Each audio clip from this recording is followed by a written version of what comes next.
সুপ্রিয় নবম থেকে একাদশ বা দ্বাদশ শ্রেণীর শিক্ষার্থীরা, তোমরা যে বিষয় নিয়ে বেশিরভাগ সময় বিভ্রান্তিতে পড়ো, আজকে আমি সেই বিষয় নিয়ে আলোচনা করব। অর্থাৎ আর্থিক বিবরণী থেকে আসা বিভিন্ন সমন্বয় নিয়ে আজকে আলোচনা করব। তোমরা যদি আজকের এই ভিডিওটি কয়েক মিনিট নিজেকে সময় দাও, তাহলে এই আজকের সমন্বয় দেখে, অর্থাৎ আজকের ভিডিওর ক্লাসটা দেখে তোমরা তোমাদের যেই জায়গায় সমস্যা সেই সমাধানটা সহজে করতে পারবে। তাহলে কথা না বাড়িয়ে মূল টপিকসে চলে যাই।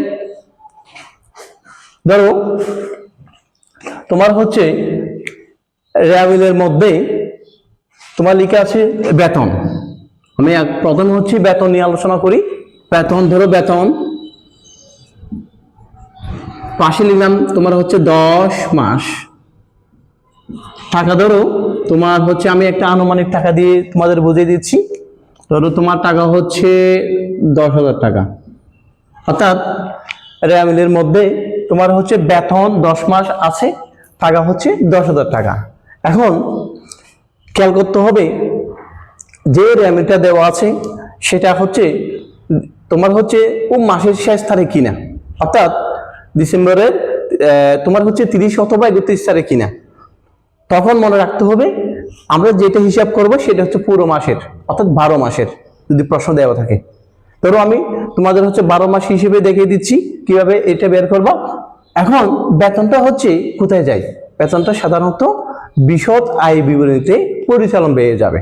কি বলছি? বেতনটা হচ্ছে বিশদ আয় বিবরণীতে পরিচালন ব্যয়ে যাবে। এখন পরিচালন ব্যয়ে লিখবো কিভাবে? এখন বেতনের পাশে কি লেখা আছে? মাস লেখা আছে। এখন আমি তোমাদের বলছি 31 মাসের হিসাবটা, ঠিক আছে? এখন এখানে লিখে আছে কয় মাস? 10 মাস। তা আমরা তো মাস লিখে থাকলে হিসাব করি 12 মাসের। এখন এখানে লিখে আছে 10 মাস না, তার মানে হচ্ছে প্রশ্ন দেওয়া আছে 10 মাস, কিন্তু হিসাব করি 12 মাসের। 12 মাস হিসাব করে 10 মাস দেওয়া আছে, আর 2 মাস হিসাব দেওয়া নাই, অর্থাৎ 2 মাস পকে আছে। এটা তোমরা কিভাবে বের করবা? তাহলে দেখো, ধরো আমরা তোমার বিশদ আয় বিবরণীতে পরিচালন ব্যয়ে বেতন হিসেবে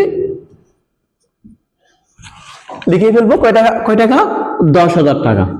সেটা হচ্ছে প্রথম কলামে, অর্থাৎ বিশদ আয় ঘর হবে বিবরণ টাকা টাকা টাকা, অর্থাৎ টাকার ঘর হচ্ছে 3টে হয়। প্রথম কলামে লিখে ফেলবো বেতন বলে, কারণ বেতনের পাশে মাস লেখা আছে। এখন এটাকে আমরা কিভাবে বের করবো? ধরো আমি এই পাশে লিখে দেখাচ্ছি। ধরো বেতন হচ্ছে যেহেতু 10 মাস আছে, কিভাবে বের করবা? বেতন তোমার হচ্ছে 10,000 টাকা লিখে এরপরে যত মাস লেখা থাকবে তত দিয়ে ভাগ করতে হবে। কয় মাস আসে এখানে? 10 মাস। 10 দিয়ে ভাগ করলাম। এখন আমার হচ্ছে কয় মাস অবশিষ্ট আছে? 2 মাস। 2 দিয়ে গুণ করতে হবে। অর্থাৎ মনে রাখবা, বেতন যত টাকা লেখা থাকবে সেটা দিয়ে এই প্রশ্নের মধ্যে তোমার হচ্ছে মাস যত লেখা থাকবে তত দিয়ে ভাগ করে, আর যত মাস অবশিষ্ট থাকবে তত দিয়ে গুণ করতে হবে। এখানে আমার 12 মাস থেকে 10 মাস দেওয়া, তার কয় মাস আছে? 2 মাস। 2 বার দিয়ে গুণ। এটা ক্যালকুলেশন করি। তাই তোমার হচ্ছে 10,000কে 10 দিয়ে ভাগ করলে 1,000 টাকা আসে। 1,000 তারপর 2 সমান কত হবে? 2,000 টাকা। অর্থাৎ বেতনের 2,000 টাকা কি আছে? বকেয়া আছে। এখন যেহেতু 2,000 টাকা বকেয়া আছে, এই 2,000 টাকা বেতনের সাথে কি বলে যোগ হবে? যোগ বকেয়া বেতন বলে যোগ হবে।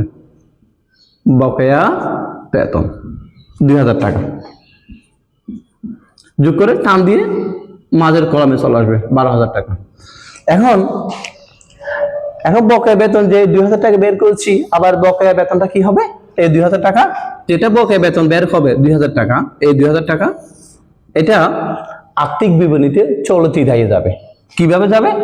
তোমার হচ্ছে আর্থিক বিবরণীতে হচ্ছে একটা অপশন থাকবে, এটা হচ্ছে প্রথমে হচ্ছে চলতি দায়। আমি ধরো চলতি দায় দিয়ে স্টার্ট করি। চলতি দায়ে লিখবো চলতি দায়। চলতি দায় কিভাবে লিখবো? বকেয়া বেতন বলে। বকেয়া বেতন কয় হাজার টাকা? 2,000 টাকা। বুঝতে পেরেছো? একবার যদি মাসের তোমার বেতনের পাশে মাস লিখে থাকলে এরকম একবার পরিচালনা ব্যয়ে বেতন লিখে প্রথম কলামে এর বকেয়া যত টাকা বের হবে সেটা বকেয়া বলে বেতনের সাথে যোগ হবে। যোগ করে তোমার হচ্ছে দ্বিতীয় কলামে আসবে। এরপরে হচ্ছে যেটা বকেয়া বেতন বের হবে, মানে অর্থাৎ যত টাকা বের হয়েছে, এখানে আমার যেহেতু 2000 টাকা বের হয়েছে, এই 2000 টাকাটা আবার হচ্ছে কি চলতি দায়। দেখো চলতি দায়টা খুঁজে যায় আর্থিক বিবরণীতে, চলতি দায়ে বকেয়া বেতন বলে 2000 টাকা যাবে। আশা করি সকলে বুঝতে পেরেছো। এরপর হচ্ছে পর্যায়ক্রমে আমি বিভিন্ন সমন্বয় নিয়ে আলোচনা করব, তোমরা হচ্ছে কি একটু মনোযোগ দিয়ে দেখো।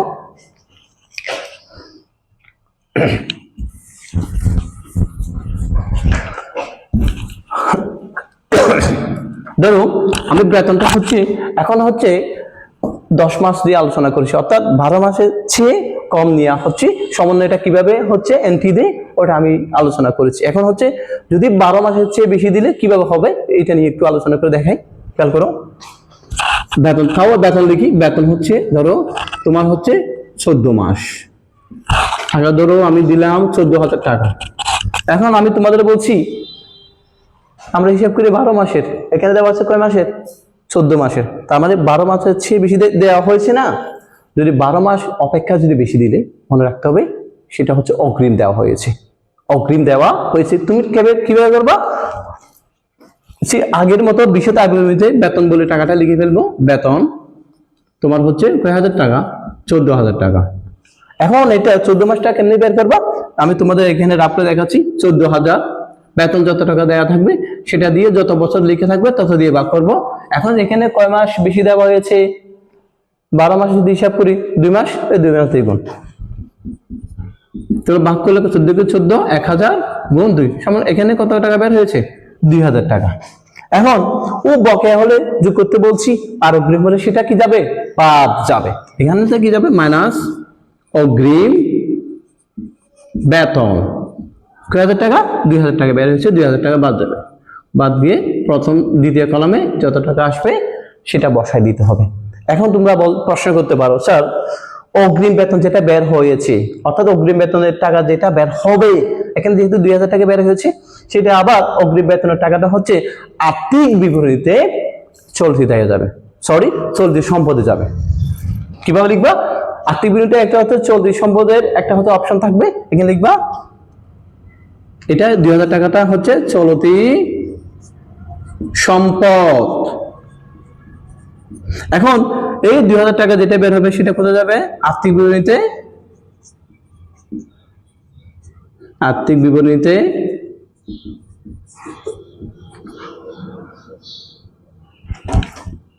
চলতি সম্পদে অগ্রিম বেতন বলে যাবে। বুঝতে পেরেছো? এখন বকেয়া হলে কিভাবে দেখিয়েছি, এখন এরপর হচ্ছে অগ্রিম হলে এইভাবে দেখা, এইভাবে করলে অঙ্কটা শুদ্ধই হবে। আশা করি সকলে বুঝতে পেরেছো। এরপর হচ্ছে আরেকটি গুরুত্বপূর্ণ সমন্বয় নিয়ে আলোচনা করি। খেয়াল করো, তোমরা লক্ষ্য করো সুপ্রিয় শিক্ষার্থীরা। ধরো বিজ্ঞাপন, যেটা পরীক্ষায় বেশি আসে, বিজ্ঞাপন। বিজ্ঞাপন আমি পাশে লিখলাম হচ্ছে ধরো 5 বছরের জন্য, টাকা ধরো তোমার হচ্ছে 25,000 টাকা। এখন বিজ্ঞাপনটা কি? বিজ্ঞাপনটাও হচ্ছে পরিচালন ব্যয়, অর্থাৎ বিজ্ঞাপনটা পরিচালন ব্যয়তে যাবে প্রথম কলামে, কারণ এখানে কি লেখা আছে? 5 বছরের জন্য। আমরা তো আর্থিক বিবরণী হিসাব করি হচ্ছে 1 বছরের জন্য, 1 বছর হিসাব করি আমরা, তো লেখা আছে কয় বছরের? 5 বছরের। এখন যদি বিজ্ঞাপন 1 বছর চেয়ে বেশি দিলে আমরা সেটাকে বিলম্বিত বিজ্ঞাপন বলি, বিলম্বিত বিজ্ঞাপন বলি। কিভাবে লিখবা? ধরো বিশদ আয় বিবরণীতে বিজ্ঞাপন বলে প্রথমে লিখে ফেলবো বিজ্ঞাপন কয় হাজার টাকা? 25,000 টাকা। এখন 1 বছর চেয়ে বেশি দিলে সেটা বিজ্ঞাপন থেকে বিলম্বিত বিজ্ঞাপন বলে বাদ যাবে। কিভাবে বাদ দিব? খেয়াল করো, মাইনাস বিলম্বিত বিজ্ঞাপন। কিভাবে বের করবা? ধরো আমি এখানে রাফ করে দেখাচ্ছি, তো তোমার 25,000 টাকা, 25,000 ভাগ, এখানে কয় বছর দেওয়া আছে? 5 বছর, 5 দিয়ে ভাগ। এরপর হচ্ছে আমরা কয় বছর হিসাব করি, যেহেতু 1 বছর বলছিলাম, তো 5 থেকে 1 বছর হিসাব করলে 1 বছর বাদ যাবে, আর কত থাকবে? 7 দিয়ে গুণ হবে, গুণ 4 সমান 5 5 25, 5000 গুণ 4 সমান কত হাজার আসবে? 20,000 টাকা। তো বিজ্ঞাপন থেকে বিলম্বিত বিজ্ঞাপন বলে এই 20,000 টাকাটা বাদ যাবে। 20,000 বিকল্পতে আসবে। ধরো আমি নিচে লিখে দেখালাম 5,000 টাকা। লিখার পর ধরো তোমার সমন্বয়ের মধ্যে আরেকটি হচ্ছে পণ্য বিতরণ আছে, ধরো থাকতেই পারে, অনেক সময় থাকে। পণ্য বিতরণ থাকলে এই বিলম্বিত বিজ্ঞাপন, বিজ্ঞাপন থেকে বিলম্বিত বিজ্ঞাপন বাদ দিয়ে যেটা থাকবে সেটার সাথে নিচে যদি কোনো সমন্বয় থাকে, সমন্বয়ে যদি তোমার হচ্ছে পণ্য বিতরণ থাকে, পণ্য বিতরণটা যোগ করতে হয়। ঠিক আছে, যোগ মনে ধরো আছে থাকলে যোগ করে দেখাবা। পণ্য বিতরণ, পণ্য বিতরণ ধরো তোমার হচ্ছে 500, 1000, 2000 যেটা থাকুক না কেন, সেটা হচ্ছে এই যেটা অবশিষ্ট থাকবে বিজ্ঞাপন থেকে বাদ দিয়ে সেটার সাথে যোগ করতে হবে। ধরো তোমার আছে 1000, 1000 যোগ করবো, 5,000 সাথে 1000 যোগ করবো, এই 1000 টাকা যোগ করে মাঝের কলামে চলে আসবে। আশা করি সকলে বুঝতে পেরেছো। এখন তোমরা একটা প্রশ্ন করতে পারো, স্যার আবার বিলম্বিত বিজ্ঞাপনটা কি? বিলম্বিত বিজ্ঞাপনটা হচ্ছে অলিক সম্পদ, অর্থাৎ ওটা তোমরা যদি অলিক সম্পদ মনে রাখতে না পারলে অন্যান্য সম্পদও বলা যাবে। আবার সেটাও যদি মনে করো তোমার মাথায় নাই, যেমন তোমরা হচ্ছে এমসিকিউ আসছে বিলম্বিত বিজ্ঞাপনটা কি? বিলম্বিত বিজ্ঞাপনটা তোমরা হচ্ছে অপশন দিচ্ছে, ধরো সম্পদ, আয়, দায়, ব্যয়, তোমরা সম্পদে টিক মার দিলে সেটাও হবে। ওখানে তো স্পেসিফিক ধরে দেয় না যে এটা কোন ধরনের সম্পদ। সম্পদ তো বিভিন্ন রকম হয়, তার মানে মনে রাখতে হবে এই বিলম্বিত বিজ্ঞাপন যত টাকা বের হবে, এখানে যেহেতু 20,000 টাকা বের হয়েছে, সেটা হচ্ছে তোমরা অলিক সম্পদ, অর্থাৎ সম্পদ হিসেবে মনে রাখতে হবে। অর্থাৎ আর্থিক বিবরণীতে তোমার হচ্ছে একটা অন্যান্য সম্পদ অথবা অলিক সম্পদ একটা অপশন থাকবে, এখানে হচ্ছে বিলম্বিত বিজ্ঞাপনটা বসে যাবে। ধরো 20,000, এই 20,000 টাকাটা তোমার হচ্ছে অলিক সম্পদ, অলিক সম্পদ বা অন্যান্য সম্পদ। কয় হাজার টাকা? 20,000 টাকা। এখানে যত টাকা বের হয়েছে সেটা হচ্ছে অলিক সম্পদে বসাতে হবে বিলম্বিত বিজ্ঞাপন বলে। বুঝতে পেরেছো? এরপরে লক্ষ্য করো সুপ্রিয় শিক্ষার্থীরা, আরেকটি মোস্ট ইম্পর্টেন্ট সমন্বয় নিয়ে আলোচনা করি। খেয়াল করো, এই যেটা এখন সমন্বয় নিয়ে আলোচনা করবে, এই সমন্বয়টা হচ্ছে খুব ইম্পর্টেন্ট, খুব মোস্ট ইম্পর্টেন্ট, ইম্পর্টেন্ট না মোস্ট ইম্পর্টেন্ট। খেয়াল করলে তোমরা পারবে। ধরো আমি আগে কয়েকটি সমন্বয়, কয়েকটি এন্ট্রি নিয়ে আগে লিখে দেখাচ্ছি। ধরো তোমার হচ্ছে প্রশ্নে লেখা আছে দানাদার বা প্রাপ্য হিসাব।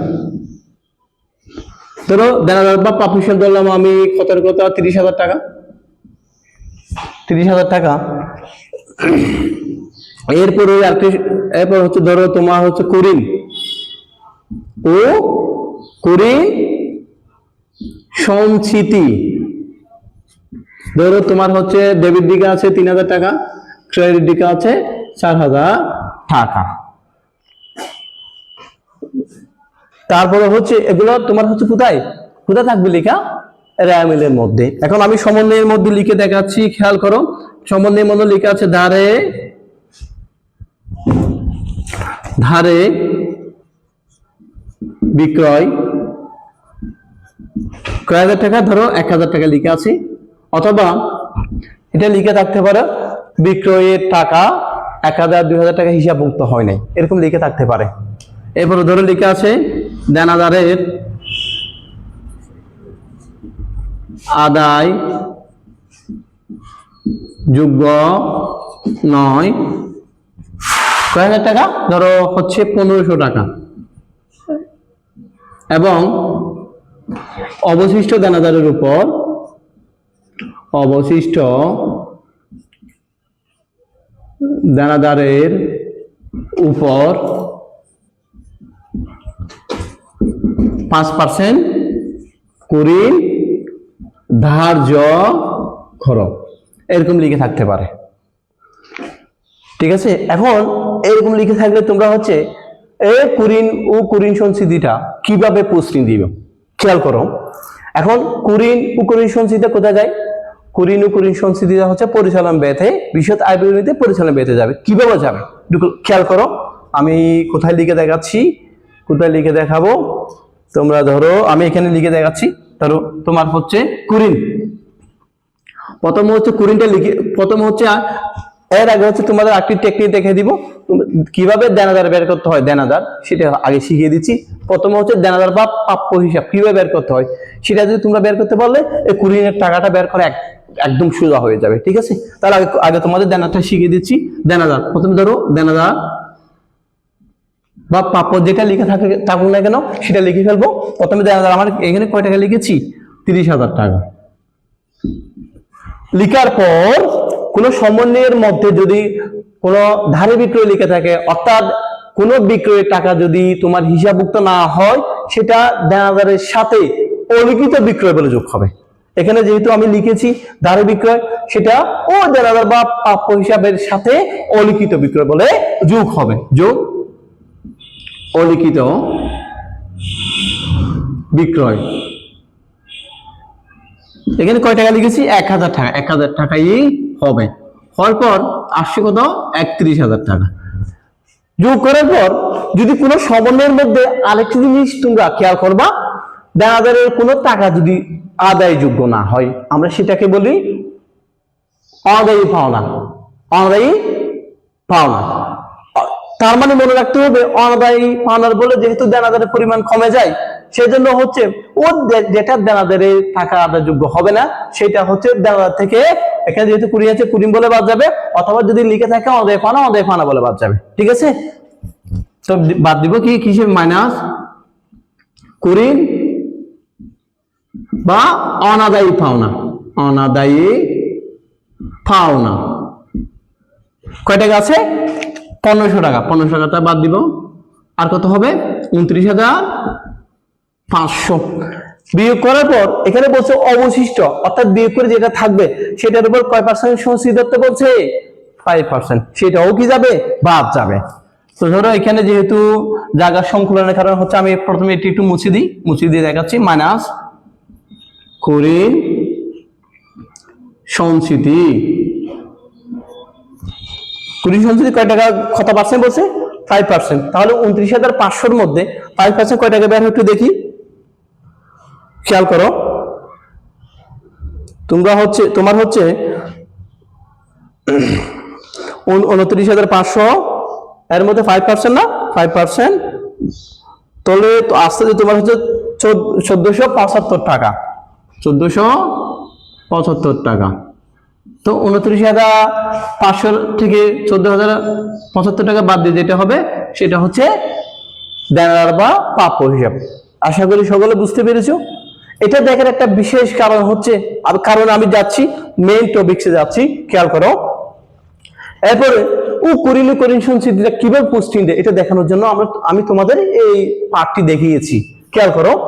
এখন কুরিনটা কোথায় যায়, কুরিনটা তোমার হচ্ছে বিশদ আয় বিবরণীতে পরিচালনা পেয়ে যাবে। কিন্তু কিভাবে লিখবো, ধরো তোমার হচ্ছে এভাবে লিখতে হবে কুরিন। প্রশ্নটা অনেক সময় কুরিন লেখা থাকতে পারে বা অনেক বানা লেখা থাকতে পারে। অনেক বানা থাকলে যেভাবে পোস্টিং দিব, কুরিন থাকলেও সেম ভাবে পোস্টিং দিব। ঠিক আছে, তো কুরিন হচ্ছে আমার আমি লিখেছি কুরিন কয় টাকা, 3,000 টাকা। লিখার পর খেয়াল করো সুপ্রিয় শিক্ষার্থীরা, এখন কুরিনের দুইটা টাকা ও দেনা থেকে বাদ দিয়েছিলাম, একটা হচ্ছে অনাদায়ী পাওনা, একটা কুরিন সঞ্চিতি। তো মনে রাখতে হবে রেয়ামিলের মধ্যে যে কুরিনের টাকাটা থাকবে সেই টাকার সাথে দেনার থেকে যে দুইটা কুরিন সঞ্চিতি বা কুরিন বাদ যায়, সেই দুটা নতুন কুরিন বলে বাদ যোগ হবে। কি বলছি আবার একটু বলি, খেয়াল করলে হয়ে যাবে, জাস্ট একটু খেয়াল করো। আজকে আমি তোমাদের শিখে ছাড়বো, খেয়াল করো। কুরিন যত টাকা লিখে থাকবে রেয়ামিলের মধ্যে সেটা লিখবো পরিচালন ব্যয়তে প্রথম কলামে। লিখার পর ওর দেনাদার থেকে যে একটা অনাদায়ী পাওনা বা কুরিন সঞ্চয় বাদ গিয়েছে, সেই দুটা কুরিন বা অনাদায়ী পাওনার সাথে নতুন বলে যোগ হবে, অর্থাৎ নতুন অনাদায়ী পাওনা যোগ নতুন অনাদায়ী পাওনা সঞ্চিতি, অথবা নতুন কুরিন প্লাস অথবা নতুন কুরিন সঞ্চিতি বলে যোগ হবে। এভাবে যোগ নতুন কুরিন নতুন কুড়ি এখানে কয় টাকা আসছিল, এখানে কয় টাকা ছিল 1500 টাকা, আর কয় টাকা হয়েছে 4500। যোগ করার পর আরেকটা বলছি কুড়ি সঞ্চিতি একটা কথা বলি নাই, সেটাও নতুন কুড়ি সঞ্চিতি বলে যোগ হবে, যোগ নতুন কুড়ি সঞ্চিতি যোগ করলাম। এখানে কয় টাকা বেরিয়েছে 1475 টাকা। এখন তোমার হচ্ছে 4500 সাথে তোমার 4500 সাথে যদি তোমার কয় টাকা 1400 যদি 75 টাকা যোগ করলে কয় টাকা আসছে 5975 টাকা, 5975 টাকা। যেটা বের হবে সেটা থেকে তোমার রেয়ামিলের মধ্যে যেটা কুড়ি সঞ্চিতি অথবা অদেয় পাওনা সঞ্চিতি থাকবে, সেটা পুরাতন কুড়ি সঞ্চিতি বা পুরাতন অদেয় পাওনা সঞ্চিতি বলে বাদ যাবে রেয়ামিলেরটা, ঠিক আছে। মাইনাস পুরাতন কুড়ি সঞ্চিতি কয় টাকা আছে এখানে 4000 টাকা, 4000 টাকা বাদ দিবা, যত টাকা লিখে থাকবে তত টাকা বাদ দিয়ে এইটা এখানে তোমার হচ্ছে কোন করে আসবে, যত টাকা থাকবে এটা হচ্ছে মাঝের কলামে চলে আসবে। এই এন্ট্রিটা হচ্ছে তোমরা বেশিরভাগ সময় মোস্ট অফ দ্য স্টুডেন্টসরা এইটা হচ্ছে ভুল করে থাকো, ঠিক আছে। অনেক সমন্বয় আছে ভাই, আলোচনা করলে হচ্ছে 2-3 ঘন্টায় শেষ হবে না। জাস্ট আমি যেগুলো হচ্ছে ইম্পর্টেন্ট সমন্বয় এগুলো নিয়ে জাস্ট আজকে মেবি হচ্ছে 2-3-4টা সমন্বয় আলোচনা করেছি, বাকি আরো 7-8টা সমন্বয় আছে খুব গুরুত্বপূর্ণ যেগুলো পরীক্ষা আসে। এই সমন্বয়গুলো ইনশাল্লাহ হচ্ছে আমি এরপরে ক্লাস নিব, পরে ক্লাসে দেখা হবে। সবাই ভালো থাকবে, সুস্থ থাকবে, আল্লাহ হাফেজ।